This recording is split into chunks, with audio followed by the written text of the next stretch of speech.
Hi, everyone. My name is Melina Lastly, and I am a consultant to SANDAG. Thank you all so much for joining today's bike-friendly driver class. This class is one of several free programs offered through SANDAG's Sustainable Transportation Services, which you might know its old name, iCommute. So companies that are part of our employer program can request one of these bike classes for your workplace. So if you would like to host your own class or are not yet part of our employer program and would like more information, you can reach out to me directly. I'll go ahead and put my email address in the chat. You can also enter any questions that you have in the chat throughout the webinar. And with that, I'd like to introduce Mr. Kevin from the San Diego County Bicycle Coalition, who will be teaching today's class. Cool. Thanks so much. The first thing I'll say is I am also joined by Elizabeth Bowersox. Give us a wave. Hi. Elizabeth's going to keep an eye on the chat. And so if at any point I say something that reminds you of a funny story or a bicycle related joke that is one that has a punchline other than too tired, because I've heard that one before, go ahead and put that in the chat. Any questions you have, if you're worried I'm not going to cover something that you want it covered, put that in the chat as well. We're here to answer your questions. That's a big part of why we're here. And I'm going to leave some time at the end for Q&A. And at that point, we can sort of unmute ourselves and make it a little more casual because we're a relatively manageable sized group. And so we'll keep this light. We'll keep it fun. My goal is to be completely done with the presentation and answering questions and everything else by 55 minutes from now. I'm going to do my best to hit that goal and may stick around myself just a couple minutes later, but I want to be respectful of your time. So with that, I'm just going to keep on talking. We'll start with my claims to fame, the reasons why I think I'm qualified to be up here in front of all of you. I've been certified by the League of American Bicyclists as a cycling instructor, as has Elizabeth. I've been doing this for a long time. I've been full-time at the Bike Coalition for many years. I rode my bicycle across the United States of America. It's been a few years now, but I think it's the kind of thing that you get to brag about for as long as you want after you finish. I'm also a driver in San Diego and have been a driver in San Diego for a very long time. Not as long as I've been riding a bike, but close. And so I have information based on my experience in the world and based on the teachings that I've done. I teach classes like this all across San Diego County, from San Ysidro to Oceanside. So tech companies, pharmaceutical companies, and all kinds of different places want to know more about getting around the city. And there's a bunch of ways to do that. Trolley, bus, Lyft, Uber, your own car share, and riding a bike. And even if you're not going to immediately sell your car and ride your bike to work every day, you're still driving near people that are riding bikes. And so that's sort of the perspective for this specific program. So for this specific program today, these are the top sort of 6 things that we're going to cover. There is going to be other stuff in here that doesn't fit into any of those categories. And also some of these categories we'll spend less time on than on other things. But this is sort of our general starting place for the next 50 minutes or so. So again, if there was something specific that you wanted to make sure was covered, put that in the chat now. Maybe just so I know you're out there, say hello in the chat. I like to have at least a little bit of interaction. If you can hear me, say hi. How about that? Is that okay with everyone? Hi, Karen. Hi, Carl. Thank you so much. I appreciate that. Thank you guys for being here. So there are rules for riding a bicycle. I've had that question before. They say, are there actually rules for riding a bike in the city? I say, yes, there are rules for riding a bike. There are rules for driving a car. There are rules for people that are using the road. If you're the user of the road, then the rules of the road are for you. Hi, Barbara. Hi, David. Hi, Juan. Hi, Kristen. Thanks for being here. So there's this sort of catchphrase of roads exist. It's a good sort of reminder. Roads exist to move humans through space. They don't exist just to move cars through space. Some types of infrastructure do exist just to move cars. Those are called freeways. And the next time you get onto a freeway on-ramp, you can look for the sign that specifically says, no dogs allowed. You hear the dog barking. You can look for the sign that specifically says, no bikes. This is no motor-driven bicycles. It's specifically for car drivers. Otherwise, roads are for people, not just people in cars. So you can see here, I've got graphics of scooters and buses and skateboards and roller skates and roller blades. What we're talking about today are rules of the road. Those rules apply to users of the road. I've heard this concept before of share the road. It's sort of, again, a catchphrase that's passed around, this idea that we should all share the road. But, and I'm going to use this a couple times throughout the presentation, share is somewhat ambiguous. And so if I'm riding a bike and I get passed by someone in a big truck and they scream out the window, hey man, get out of the way, share the road. That's not exactly what we mean when we say share the road. So what is it that we mean? I'm going to stay away as much as I can from vehicle codes and specific, I don't want to get too technical. That being said, here's something technical. California Vehicle Code 21200 states that if you're the user of a bicycle on the road, it's kind of funny the way it works, but technically that bicycle is not a vehicle. However, you as the operator of that bicycle are the operator of a vehicle. Is that weird? It's weird. I didn't go to law school, but I'm learning more about these things as I go on. So what that means is, as the operator of a vehicle, you are, as a bicyclist, beholden to the rules of the road, same as a car, same as anybody else. As a general rule, and there are some exceptions to this, the same roads, the same rules, the same rights. If you're the user of the road, the rules of the road apply to you. So when we're talking about those specific rules of the road, I guess sometimes I like to think the starting point for these laws is, why would we have them in the first place?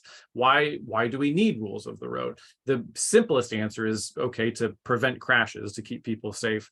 And I think another way to say that is to keep people predictable, to make it so that you as a car driver know what to expect, to make it so that you as a bike driver know what to expect next. And I think that's what makes a good car driver, and that's what makes a good bike driver, is not the ability to go fast without falling over. It's the ability to anticipate what's going to happen next. And when you're better able to predict what's going to happen next, everybody's a little bit safer. And by safer, I mean not getting into crashes. It's funny, I just promised I'd stay away from technical data, and here I am throwing a bunch of numbers at you, so I apologize for that. Let's talk about the specific causes of collisions. California's at the top there, so we'll start there. Of all of the traffic collisions that happened across the state, all crashes, only 4% of those crashes were bike versus vehicle. I think that's a pretty small number, and I think that that's a good thing. On the other side of the spectrum, when a bicyclist died while riding a bicycle, 98% of the time that they died, that was as the result of a collision with a motor vehicle. So what this tells me is that riding a bicycle, e-bike or otherwise, is not an inherently unsafe activity. Using that bicycle isn't something that's necessarily unsafe. Using that bicycle in a situation where there's interaction with cars, the cars are the thing that make those collisions deadly. So it's not the operation of the vehicle that's the bicycle that makes the thing dangerous necessarily. It's the operation of that vehicle near where the cars are that can make that thing deadly. 98% of the times that a cyclist died, it was as a result of a collision with a motor vehicle. 89% of those collisions occurred at intersections. These absolutely do occur on straightaways between intersections, but the vast majority of the time that there are collisions, they are at intersections. And by intersections, we also mean driveways, places where traffic is interacting with each other. And a surprisingly high number, 26%, involved bicycles on the wrong side of the street. As a bicyclist, this isn't sort of the end of the world for me, because as a bicyclist, that's something that has the highest percentage of causes of collisions, I have control over. I can anticipate, I can avoid, I can make it so that there are no wrong way collisions for me by not riding on the wrong side of the street. And I'll go into that a little bit more in 2 slides. That's California. If we zoom out far enough, if we zoom out to the whole country, we find that half of all bike versus car collisions that occur are the fault of the cyclist, and half of all car versus bike collisions that occur are the fault of the motorist. So this can change depending on your specific neighborhood. But again, if we zoom out far enough to the whole country, we see that it's about half and half. Throughout this whole presentation, throughout that whole slide, and throughout the rest of the day and the rest of my life, I avoid using the term traffic accident or car accident or bike accident. Because for me, I think, and we can consult the dictionary, accident implies a certain randomness, a certain lack of blame. It's an accident. It's just a thing that happened. There wasn't any way to avoid it. And what we find is that's not true. And by referring to these things as accidents, by thinking of them as things that are just sort of inevitable, that just kind of happen, we are cheating ourselves a little bit. Because if we can look at the causes of these collisions, then we can address them and we can prevent them going forward. The vast majority of these collisions that occur, these crashes that occur, there is going to be blame placed somewhere. And even if it's not the fault of party A or party B, the car driver or the bike driver, then the road was designed in such a way that it made this crash more likely to happen. Something could have been done differently to prevent it. And so that's what we're talking about today, is how to prevent these collisions from happening.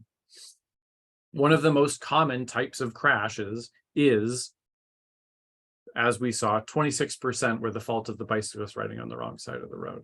So as a car driver, if you're turning and someone's on the wrong side of the road and they're coming towards you and then the collision happens, obviously that's going to be the fault of the person that's riding on the wrong side of the street. I'm not debating that.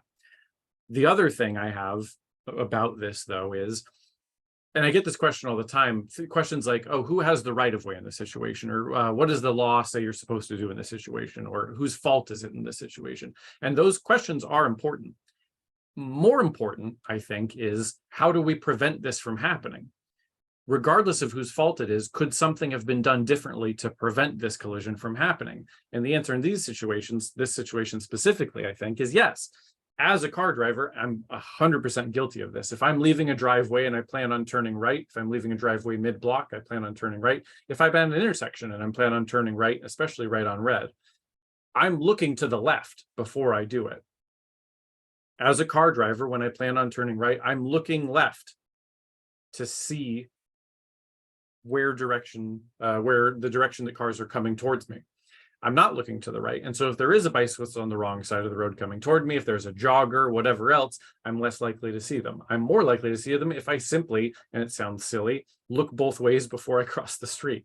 If I plan on turning right, if I make that quick glance to the right and try and see around the parked cars that are there, whatever else, if I anticipate that there could be something happening, yes, something happening that shouldn't be happening, something that's illegal, bicyclist on the wrong side of the street, then I can prevent that collision from happening. Is it their fault? Yes. Can I do something to help prevent it from happening? Also, yes. And that's sort of the point of view I'm going to be using throughout this. Let's talk about where these things happen. This is I think they call it a heat map of San Diego County. San Diego's big, as I'm sure you all know. Sometimes I open it up for questions here, but I'll just go ahead and tell you, because I think the answer is pretty self-evident. The question being, where do these crashes happen the most? What are the places that these crashes do happen the most? What do they have in common? So I'm seeing Escondido, I'm seeing Oceanside, I'm seeing the beach communities of Ocean Beach and Mission Beach on there. I'm seeing through Mid-City, North Park, Normal Heights, downtown, and then through Chula Vista, and then there's that little circle in El Cajon as well. What do those places have in common? That's where a whole bunch of people live. That's where a bunch of population density is happening. And that's where there's roads with a whole bunch of intersections, a bunch of businesses, a bunch of driveways. These crashes occur where people are. These crashes occur where more people are interacting with each other and have more opportunities to interact with each other. as more people use these devices, I think that number, that we don't want to see a jump that's irrespective of the population that's using the bicycle. So like, yes, if 50% of the entire population of the city is biking to work every single day, the percentage of crashes will probably go up slightly just by nature of how many people are using these devices. But what we want to see is a jump that is not so different from the percentage of people that are using them. So yes, there are some places that are higher than others. Some of that can be ascribed to the fact that there are just more people using them. Yeah, Coronado's got a big jump in there. Well, but I'm willing to bet that part of the reason that that section of Coronado is so high is because so many people ride their bikes in Coronado. We can focus our efforts on education. We can focus our efforts on infrastructure in these places where most of these crashes happen. Let's get hyper specific. This is specifically the intersection of Midway and Rosecrans.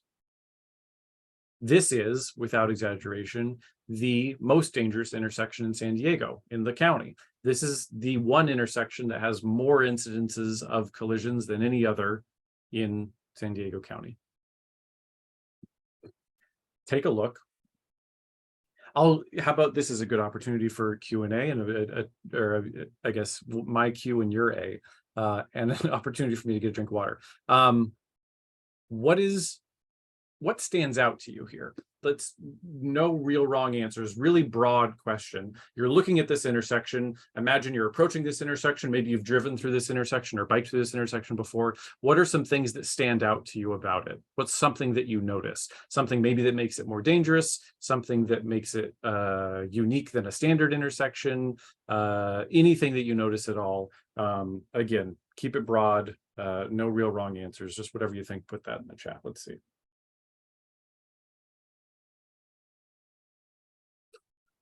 So keep going. I need some more.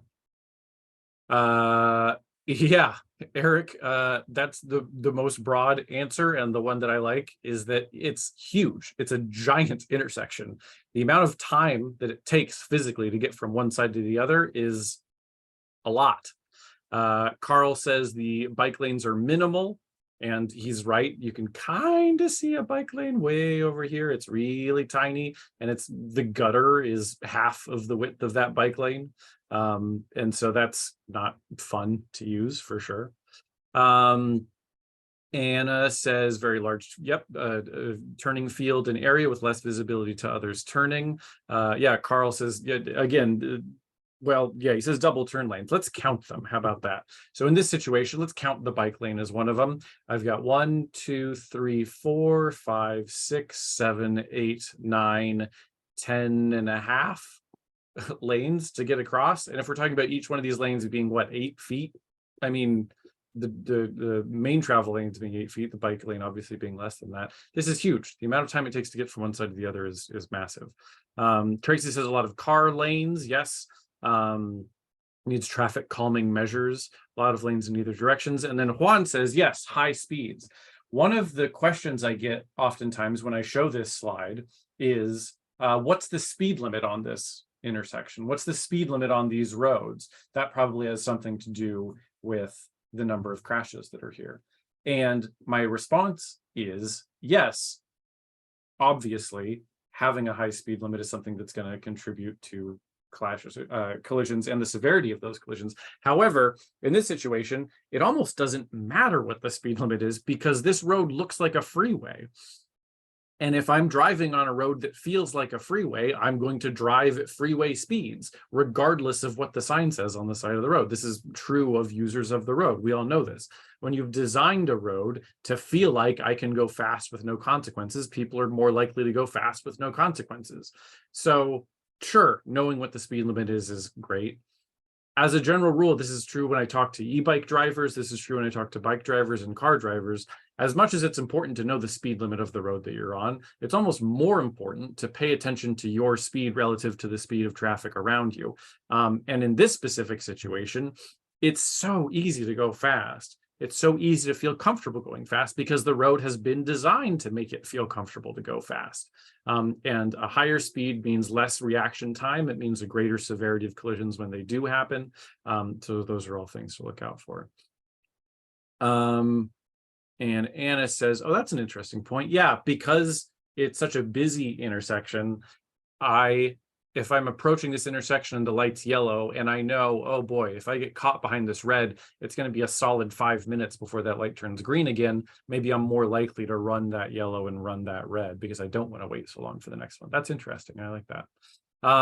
Regarding the specific bike lanes on here, it's something funny. I mentioned it, so I can kind of see it over here. I can kind of see it on the opposite side of the street as well. And it's got this sort of buffer here. It's just a painted buffer. It's not like a physical barrier or anything. And it goes away at the end. There's a good reason for that, why that buffer goes away. And it's so that if I am a right turning bicycle, I can move a little bit further away from the right-hand edge of the road, and a car that does want to turn right can move across that travel lane and turn right from the right-hand side of the road. California Vehicle Code 21260, I think it is, states that cars need to turn right from as far right as practicable. If this white car here was planning on turning right, they're in the wrong lane to do that. Before you turn right, you should be as far to the right of the road as practicable before you do it.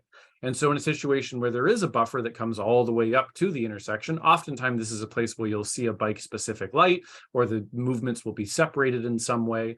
But rules of the road for cars, a thing to remember as you're driving your car through space, if you're turning right, you should be doing it from as far right of the road as practicable first, and then making your right turn and not turning right from the middle of the intersection. As a bicyclist, I've got this very narrow lane and it's just right here. I think that this is something that happened more frequently in years past, but the idea that a city would install one bike lane on one block and say, you're welcome, but how do I get there? And once I'm there, how do I get to where I'm going afterwards? And so they're doing a better job now, I'd like to think, of making these connected bikeways.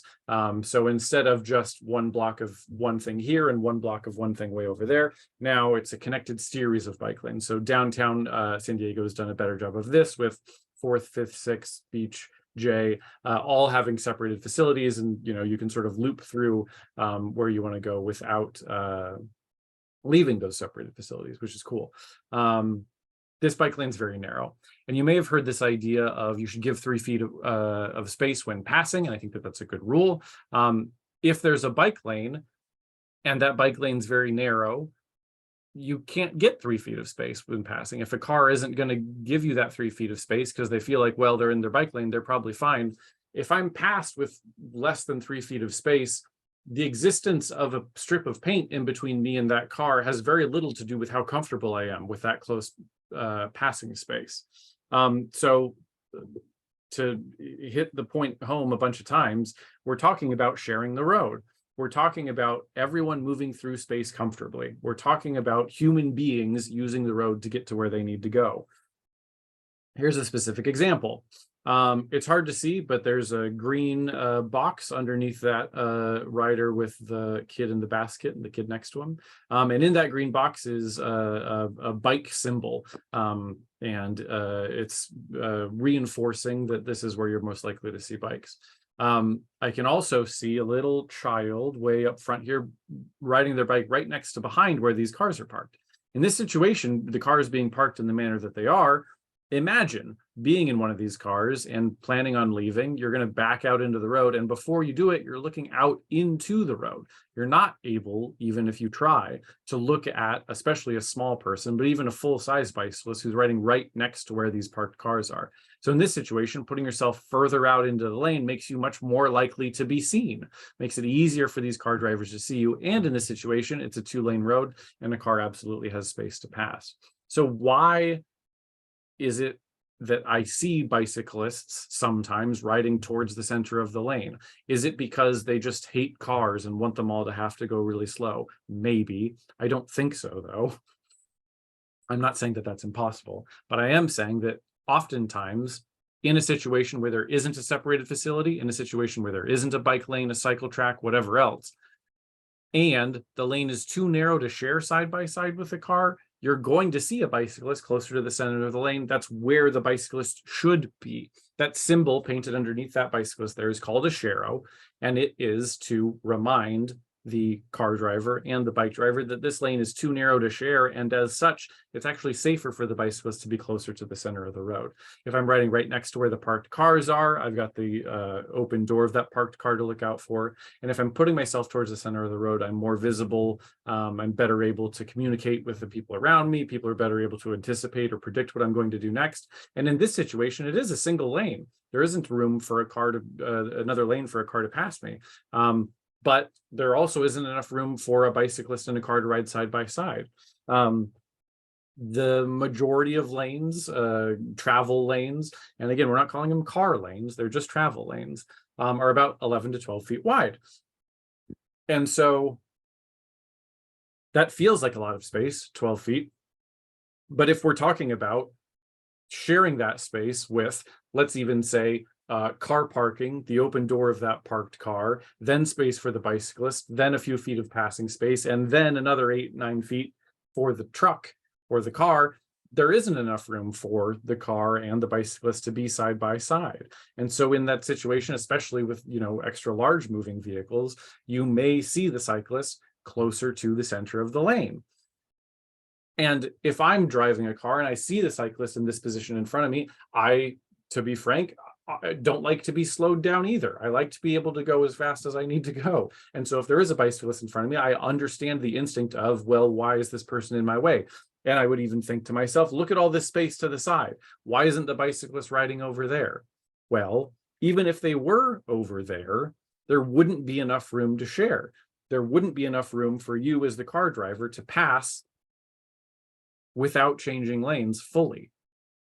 And so as a bike driver, I can communicate that point by putting myself closer to the center of the lane and letting you know, hey, if you need to pass, you have this other lane to the side to do it.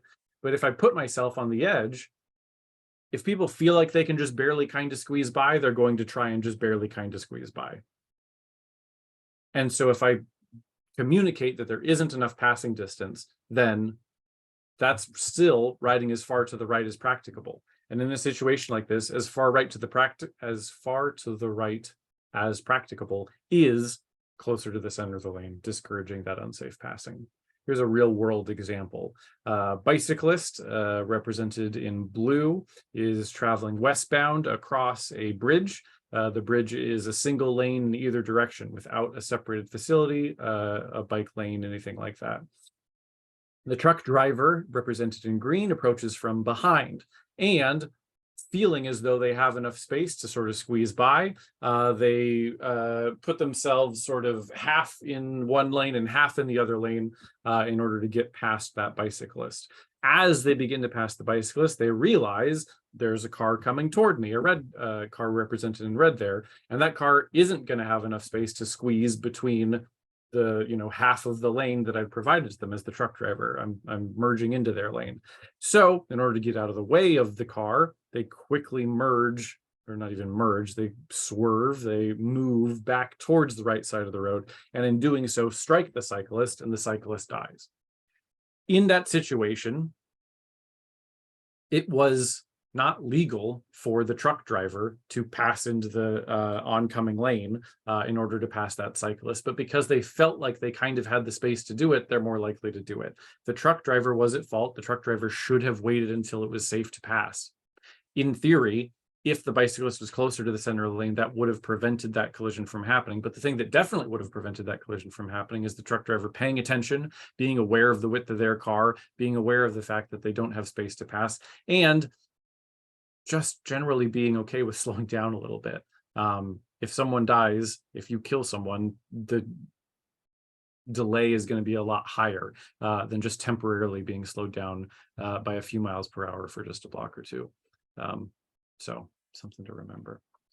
When we're talking about passing, in California specifically, and in a lot of other places across the United States, there's a difference between a solid line, a dashed line, and a double solid line. Solid lines in general aren't supposed to be crossed over. As a car driver, as a bike driver, whatever else, if I see a solid line, that's should be treated like a wall. I can't go across it. And especially a double yellow line. I cannot cross that double yellow line in order to pass a slower moving vehicle. If I'm in a car and there's a car in front of me that's going slow, I can't cross the double yellow in order to pass them. And the same is true of passing a bicyclist. In this situation, it is illegal to cross the double yellow line in order to pass the slower moving vehicle. And so as a cyclist, I'm aware of this.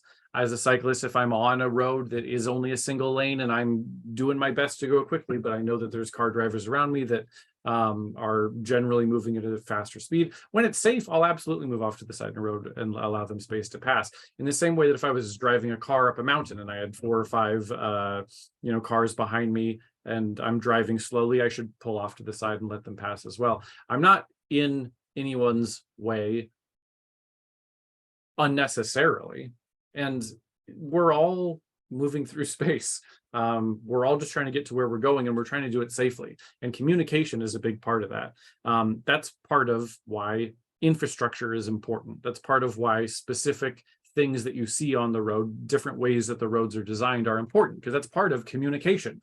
Being able to recognize what these signs and symbols mean, I think the idea is, well, they're just sort of self-explanatory. And if you see this facility, then you'll just understand how to use it. When in fact, that's not always the case. So let's break down some of the specifics. I've got some examples here of separated facilities. So this first picture is in North Park on 30th Street. This is taken from the top of the parking structure looking down onto 30th. Verbatim bookstore is right over here. There's a little community garden up ahead. And so you can see there's a painted buffer, but they've also got a few of these bollards, these cones in between where the cars drive and where the bikes drive. And in this situation, there's still car parking for the cars on this side of the road as well. This is a little bit further down on 30th, heading into South Park. And again, we've got this specific place for the bicycles, and then we've got the other travel lane as well. So now as a bicyclist, I don't have to worry as much about my speed relative to the speed of the car traffic around me. The cars at the intersections can pass right by and everyone feels a little bit more comfortable. This is in downtown San Diego on J Street looking east. And these separated facilities are great. I love having separated facilities. I think that they're generally a wonderful thing. A couple things to remember. One, these bollards, these cones, aren't physically going to stop a car. If someone was falling asleep and drifted across, hitting those cones won't physically stop a vehicle. They're good at reminding people not to park in the bike facility. They're definitely going to make you wake up if you hit them, but it's a physical barrier in so much that it's a reminder that this isn't where you should be going. They're spaced out far enough that in an emergency situation, if you needed to, if a car was parked there illegally, then the bike would leave that facility in order to drive their bike on the straight through lane, and you're legally allowed to do that. In fact, especially here, I know for sure in this downtown area, you'll see the Shero symbol painted in the middle of the road next to where the cycle track is, because as a bicyclist, if it's a bike lane, I'm required to ride in it. But if it's a cycle track, it's where I'm encouraged to ride, but I'm not necessarily required to. Because they're fairly narrow, if I'm a very fast moving bicyclist and there's a bunch of people that are going slow, I'm well within my rights to get into the middle of the travel lane and use that. But in doing so, I would be aware of the fact that car drivers definitely aren't going to really understand why I'm doing that. We've got all kinds of new bike infrastructure across San Diego County. Green paint is something that we're seeing more and more often. Roundabouts are things that are going in more and more often. These bike-specific lights are things that you'll see especially on cycle tracks. Again, as previously mentioned, to sort of separate the movements between the car travel and the bike travels to reduce the incidences of a right hook situation. Let's talk, well, the reason green paint is oftentimes in conflict zones, places where there is a greater interaction or potential for interaction between cars and bikes. And I've had people say, well, I don't like it because it is confusing. It's not what I'm used to. And I say, oh, it makes it so that you have to really slow down and pay attention, right? And I'm being slightly facetious there. But yes, that's part of why these things exist, is just to make it so that it's something you have to pay a little bit more attention to. Speaking of paying attention, it's the sign to get a drink of water. Let's talk about roundabouts. As far as I understand it, in California and maybe even across the country, if you see a roundabout, it's a single lane roundabout. Now, I know of some that exist outside of like shipping facilities and like in industrial zones that are more than one lane. But far and away, in the United States at least, these roundabouts are a single lane. And by a single lane, I really do mean a single lane. I don't mean there's going to be a bike lane and there's going to be a travel lane, because there's not. These are always going to be single lanes. You can see approaching the roundabout and leaving the roundabout, all of a sudden this bike lane exists, and that's great.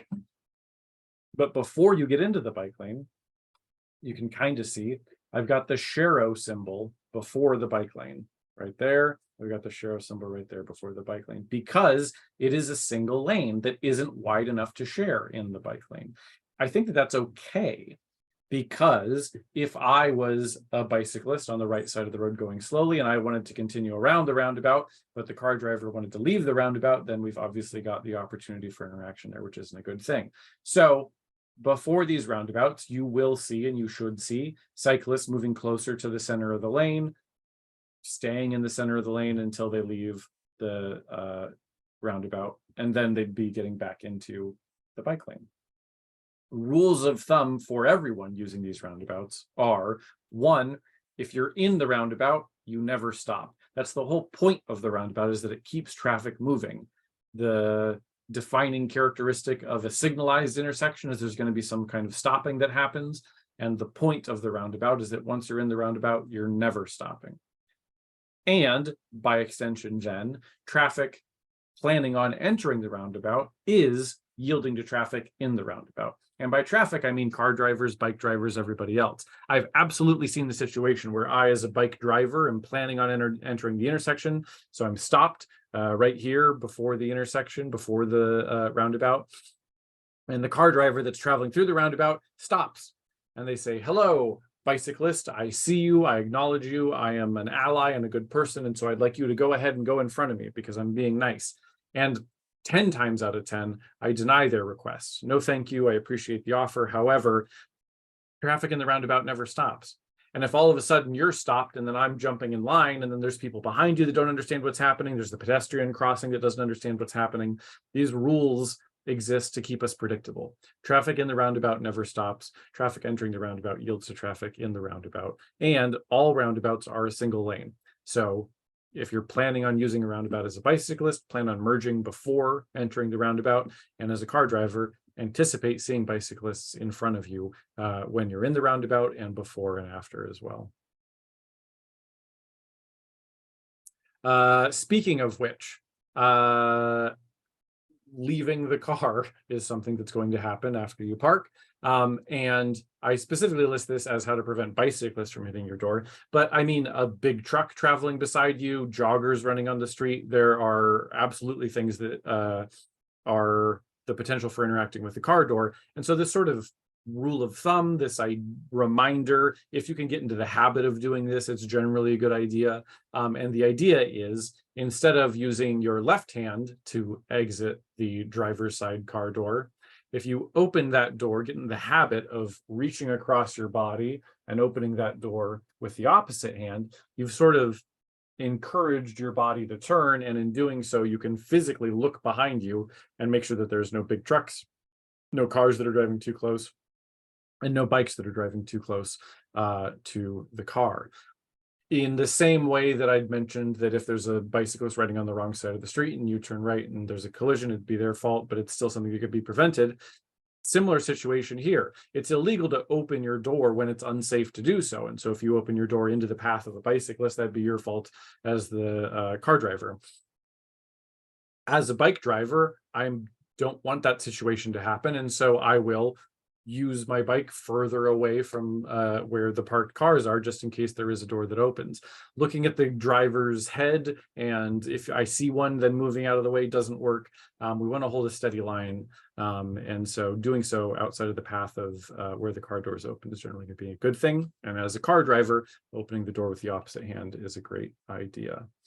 How are we all feeling? Everybody good? I'm liking the chat that's happening. And thank you, Elizabeth, for responding when you have the ability to do so.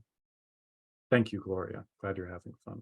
We're getting down to it. I've got 2 more specific topics to address, a couple details, and then I'm going to open it up for questions. So I mentioned the right hook as one of the larger causes of collision. Another one of the big causes of collisions is this left cross situation. The situation being that the bike driver is going straight across the intersection. The car driver is planning on turning left, and in doing so, either crosses directly in front of the bicyclist or into the bicyclist. It's sort of a low-res photo here, but this is a common situation where I'm a car driver. There's a couple cars in front of me. The light's green, and they're going to be turning left as soon as there's a break in the traffic to do so. And I think there's a tendency to assume, well, the car in front of me went, so therefore it's probably okay for me to go as well. Make your own decisions. It can absolutely be hard to see a smaller vehicle behind a bigger vehicle. So, you know, the oncoming traffic, if it's a big car and then there's a small car behind him, I might not even see that small car, and I might even be less likely to see a bicyclist as well. It can be hard to judge the speed of a bicyclist coming towards you, especially with e-bikes and everything else. Assuming that someone is going slow isn't always the best rule of thumb. Without pedaling or pedaling quickly, people can be moving faster than you assume. So bicyclists being in sort of the shadow, being behind a slower moving or a car that's in front of them is something to look out for. Not assuming anything is going to be a good rule of thumb until you know that it's safe to make that left all the way across the intersection. In a situation where there's a cycle track, you're looking for that. In a standard travel lane, you're looking for that. You're looking at the crosswalk, you're looking at the sidewalk. Your entire field of travel needs to be clear before you make that left turn. And so that's important. As a reminder, this is the right hook, but this is with the bicyclists moving in the same direction as traffic. And this absolutely occurs. And I see this all the time. The cyclist that plans on going straight through the intersection is stopped on the right-hand edge of the road as far right as they can go, wanting to sort of feel like they're outside of the flow of traffic. But in doing so, they've essentially made themselves invisible. And so a car that plans on turning right will either assume that this bicyclist is also turning right or not even see them at all. So putting yourself closer to the center of that lane prevents that situation from happening. And the other thing that prevents this situation from happening is, as we said before, bike-specific infrastructure. So if there's a light that says, hey, no right on red for anybody, light's green for bikes first, bikes go through, then it's red for bikes, and then green for cars, then cars go through, that would prevent that and not require any real education at all other than paying attention to the color of the lights. So I think education is a good thing. You're here, so you think education is a good thing. Infrastructure is part of that as well. Designing these roads in such a way that people can understand how to use them is obviously going to be a good thing. Oh, I said 21. I said 22,160, but it's actually 22,100. But yeah, turning right from as far right as practicable. If you find yourself in a situation where you're turning right from the middle of the road, where you need to turn right from the middle of the road. In fact, on 30th, this is something I've seen where if I'm heading north on 30th, there's the situation where we've got the car parking and then we've got the bicycle travel lane, that cycle track, and then the sidewalk and whatever else. So if I'm turning right, I'm turning across where the cars are parked, and then I'm turning across that cycle track as well. So that's a situation where I can't turn right from as far to the right as practicable. So when I know I'm in that situation, that means something else needs to happen. That means that's a situation where I should be paying extra close attention. So in those situations, I'm looking all the way over my shoulder, way back behind me to see if there's anybody that's approaching on that side. Park Boulevard's got this situation now as well, where there's a car parking and then there's the car bike travel lane. because I can't turn right from as far right as practicable, that's a situation where I definitely need to look all the way over my shoulder to make sure that it's safe to turn. I'm going to keep on moving because I'm running low on time. The previous rule, which I even mentioned before, was that 3-foot rule, or the 3-foot passing rule. And that's absolutely a good rule of thumb. And I understand having that idea. It's hard to know what 3 feet is when driving. There's no ruler on the side of your car. And I am willing to bet that most people don't ever measure how far away 3 feet is from their car. So you just sort of make the assumption, well, I guess I'm giving them enough space. I can always tell as a bike driver if the person driving the car knows how to ride a bike or rides often, because I can do that based on the amount of space they give me. If I get less than 3 feet of space, I know that this person probably doesn't know how to ride a bike or never does. And if I get a full lane of space, I know that this person probably rides a bike, or I know that this person is up to date on the laws. New for 2023 is this, and I'm paraphrasing here, and feel free to look up the technical jargon yourself. The most important part of the sentence is when safe, but when safe, as a car driver on a multi-lane road, more than one lane in a single direction, if there is a bicyclist and they're in front of me and I need to pass that bicyclist, I should fully change lanes in order to pass the bicyclist.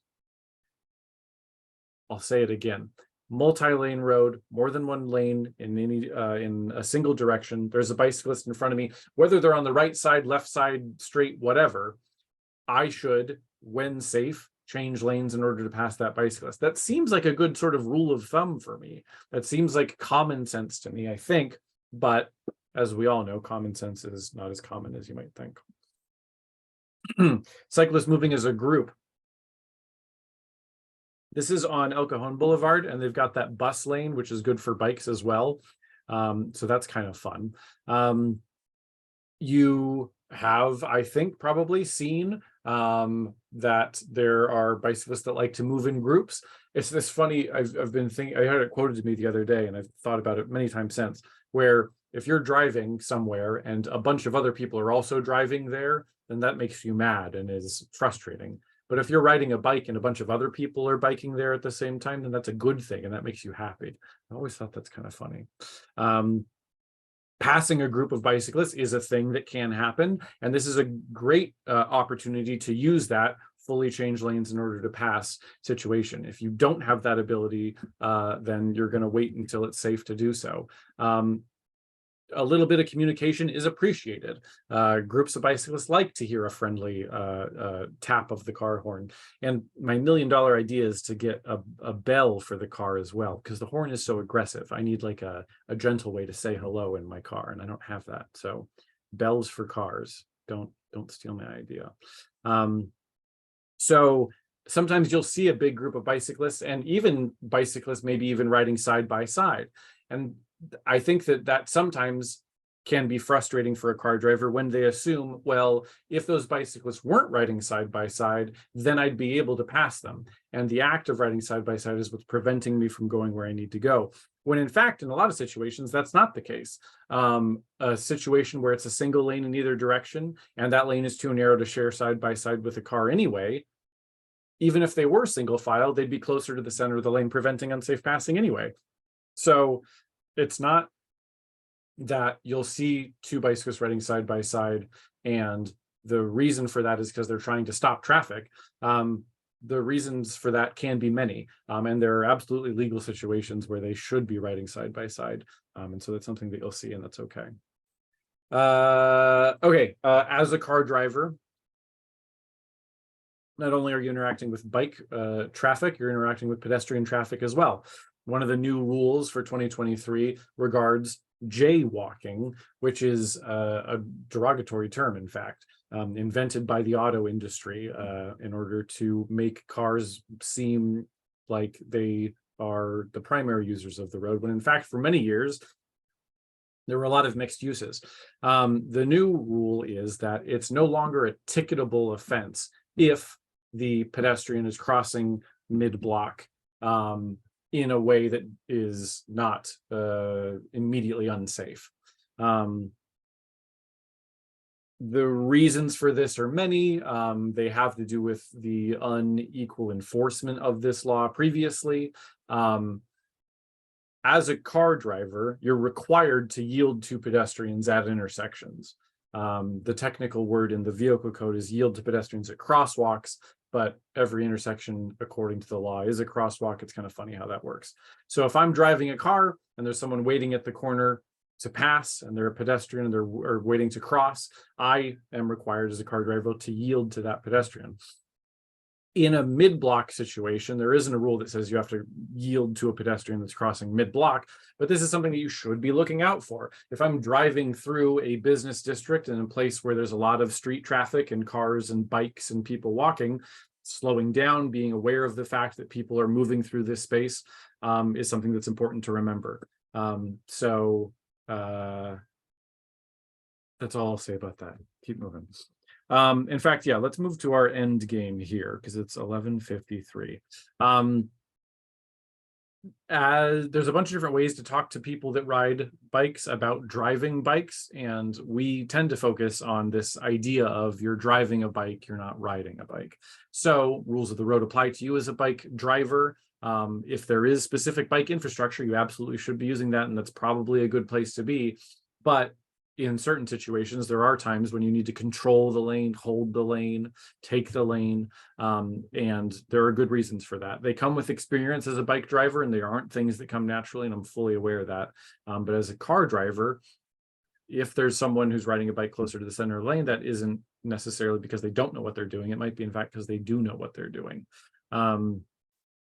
Following the rules of the road keeps us predictable, and so that's why knowing what they are is a good thing. I like all of us who are taking this class today and any of the classes that we teach, and there are many, find them all on our website, to be able afterwards to make decisions based out of knowledge and not out of ignorance, not making assumptions. Well, I assume that this is going to be okay, so I'm just going to do it. Instead, I know the law says I'm supposed to do this, and because I know that, and I also know the thing that actually keeps me the safest, and because I actually know what people predict from me, then I'll make a decision based out of that knowledge, as opposed to just sort of blindly assuming that I'm doing what I'm supposed to be doing. Speaking of which, communication is extra important. And this is something we talk to bicyclists about. And oftentimes people give this as their example of what they know about bike law or rules of the road. They say, well, I know the hand signals, so I'm good to go. Hand signals are one part of communication. Eye contact is a very important part of communication. Using your voice is a very important part of communication. Just waving your hand is great. Knowing the signals is okay, I suppose, but not everyone understands what's going to happen if I, bend my arm at the elbow and point my left hand in the air. But if I look behind me, make eye contact with the driver, kind of wave my hand off to the side, they know something's going to happen over there. Pedestrian that plans on crossing at the crosswalk, if I'm waving to them, they're going to see me, they're going to wave back. Communication is great. Hand signals are one part of communication, but for car drivers, using your signals is one way to communicate, and the lane choice that you have is a way to communicate, and that's true for bikes as well. So to sum it all up, sharing the road is a two-way street. God, that was a terrible pun. I don't know. I apologize. Strike that from the record. Sharing the road goes both ways. Intersections are where these collisions are occurring. Driveways essentially are intersections. 3 feet is a good general rule of thumb, but the rule now of the road is when safe, when you have the ability to, you should fully change lanes in order to pass a cyclist. As the user of a road, the rules of the road apply to you. Keeping yourself predictable, keeping everybody predictable is always going to be a good thing. There are videos on our YouTube page that you can find for car drivers, for bike drivers. Some of those videos are 1 minute long, some are 10 minutes long, some are an hour long. This has been your introduction to the world. There's more to learn. There are in-person classes you can take from us that are shorter and longer.